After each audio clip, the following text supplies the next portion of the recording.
Hello বন্ধুরা, তোমরা সব কেমন আছো? আশা করি বাবা মহাদেবের মা তারার আশীর্বাদে তোমরা সকলেই ভালো আছো।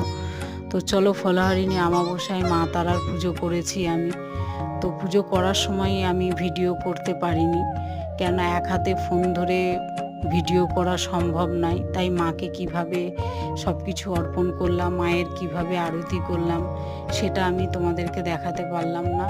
তো পুজো হয়ে যাওয়ার পরেই আমি ভিডিওটা করে তোমাদের সাথে শেয়ার করছি। তো তোমাদের কেমন লাগলো অবশ্যই কমেন্টে জানিও। আর আমি মায়ের কাছে মনস্কামনা জানিয়ে আমি আমার পছন্দের একটা ফল মাকে অর্পণ করেছি।